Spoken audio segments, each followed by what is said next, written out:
కృతజ్ఞుడను నేను, కృతజ్ఞుడను యేసు, నీ ప్రేమకు నేను ధన్యుడను.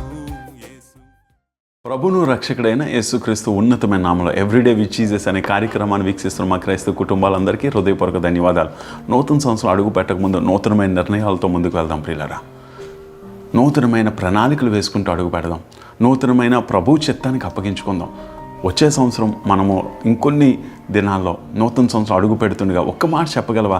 ప్రభా, వచ్చే సంవత్సరం ఈ 2025లో నీ చిత్తం నా జీవితంలో జరగగలిగితే అది ఆశీర్వాదం. నిజంగా 2024 అంతా దేవుడు మనల్ని కాపాడాడు. నిజంగా ఈ యొక్క సంవత్సరం అంతా ఎంతగానో దేవుడు మనల్ని భద్రపరిచాడు ప్రియులారా. ఒక లేఖన భాగాన్ని దావీదు రాసిన కీర్తనలు 51వ కీర్తన 11వ వచనం ఒకసారి ధ్యానం చేసుకోవడానికి ఇష్టపడదాం. నీ సన్నిధి నుండి నన్ను త్రోసివేయకము, నీ పరిశుద్ధాత్మ నా యొద్ద నుండి తీసివేయకము. ఈరోజు నువ్వు నూతన సంవత్సరంలో అడుగు పెడుతుండగా అడగాల్సినవి ఈ మాట. ప్రభా, 2024లో నీకు అవిధేయతగానే బతికాను. 2024లో నా ఇష్టాన్ని జరిగించుకున్నాం. 2024లో నా చిత్తమే జరిగించుకున్నాం. 2024లో నాకు నచ్చినట్టు బ్రతికానయ్యా. కనీసం 2025లో నన్ను సజీవుగా ఉంచి నన్ను, నా భర్తని, లేదా నన్ను, నా భార్యని, నా కుటుంబాన్ని, పిల్లల్ని నీ స్వాధీనం నుంచి నడిపించుకో అని చెప్పాలని ఆశపడుతున్నావు కదా. దేవుడు నీతోటే మాట్లాడుతున్నాడు. అందుకే దావీదు రాస్తూ అంటున్నాడు, నీ సన్నిధి నుండి నన్ను త్రోసివేయకో. చెప్పు ప్రభా, గత సంవత్సరం అంతా కూడా నాకు నచ్చినట్టు బ్రతికిన కోడి తన రెక్కల చాటును భద్రపరిచినట్టు దేవుడు మనల్ని భద్రపరిచాడు. దేవుడికి కానీ కోపం వస్తే మనం ఏపాటివారమండి? ఎంతలో కనబడి అంతలో మాయమైపోయేవారమే. ఈరోజు చెప్పు ప్రభా, నీ సన్నిధి నుంచి నన్ను త్రోసివేయకయ్యా, నీ అరచేతిలో నుంచి నన్ను విడిచిపెట్టకయ్యా. అయ్యా, దయచేసి నన్ను దూరం చేయకయ్యా. అందుకనే 99 గొర్రెలను విడిచిపెట్టి ఒక్క గొర్రె కోసం దేవుడు వెతికిలాడడానికి ఇష్టపడు. ఈరోజు నువ్వు ఎవరైనప్పటికీ ఈ బలహీనతలో ఉన్నాను, ఈ యొక్క చెడు వ్యసనాలతోటి నేను మునిగిపోయాను, బయటికి రాలేకపోతున్నాను, ఎన్నోసార్లు నిర్ణయం తీసుకున్నానేమో.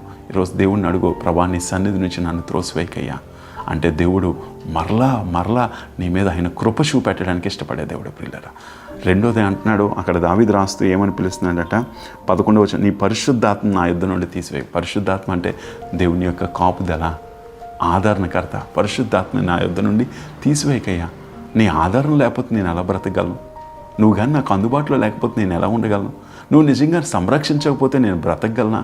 నువ్వు నిజంగా భద్రపరచబడగలిగిపోతే ఈ లోకంలో చాలా యాక్సిడెంట్లు అడుగుతున్నాయి, చాలామంది అనారోగ్య పాలైపోతున్నారు, చాలామందికి తెలియని డిసీజులు వచ్చి చనిపోతున్నారు. అందుకనే ఒక గణాంకాలు చెప్తున్నారు, సాధారణంగా మనుషులు సూసైడ్ లేకంట, సాధారణంగా మనుషులు నిద్రలో పడుకుని చనిపోయిన వారు ఉన్నారట. స్లీపింగ్ డెత్ అంటారు. నిద్రలో రాత్రి పడుకుని ఉదయాన్నే లేవలేని వారు రోజుకి 40 లక్షల కంటే ఎక్కువ మంది ఉన్నారట. ఈరోజు ఒకసారి ఆలోచించండి. మనల్ని దేవుడు అవన్నిటి నుంచి తప్పించాడు కదా. ఈరోజు నువ్వు అడుగు, ప్రభా నీ సన్నిధి నుంచి నన్ను త్రోసివేయకు, నేను అవిధేయపరుణ్ణే, నీకు విరుద్ధంగా బ్రతికానే. ప్రభా నీ పరిశుద్ధాత్మ నా నుంచి తీసివేయకు. ప్రభా, ఈ 2025లో నీ పరిశుద్ధాత్మ కావాలి. ఈ 2025లో నేను అడుగు పెడుతుండగా నీ సన్నిధిలో నేను ఉండగలిగే కృపను నాకు దయచేయంటే దేవుడు తప్పనిసరిగా నీకు, నీ కుటుంబానికి, నీ పిల్లలకి, నీ కుటుంబ వ్యవస్థకి నిన్ను ఆశీర్వాదకరంగా మారుస్తాడు ప్రియులారా. కళ్ళు మూసుకుందాం, ప్రార్థన చేద్దాం. మా తండ్రి, మా ప్రభువానికి వందనాలు. ఈ కార్యక్రమం చూస్తున్న ఎవరైనప్పటికీ నీ సన్నిధి నుంచి వైదొలిగిపోయారేమో, దయచేసి వాళ్ళు చేపట్టుకుని మరలా నీ సన్నిధిలో ఉంచు. లేకపోతే వాళ్ళ అవిధేయతను బట్టి, వాళ్ళ తిరుగుబాటును బట్టి ప్రభా పరిశుద్ధతను కోల్పోతున్నారేమో, పరిశుద్ధాత్మను విడిచి తిరుగులాడుతున్నారేమో. అయ్యా, మరొకసారి నీ కాపుదల ఉంచమని, చూస్తున్న ప్రతి ఒక్కరి మీద నీ కృప నుంచి నడిపించి బలపరచమని యేసుక్రీస్తు సర్వశక్తి కలిగిన ఉన్నతమైన నామంలో అడిగి వేడుకొనిచున్నాము తండ్రి. ఆమేన్. God bless you. దేవుడు మనందరినీ దీవించును గాక.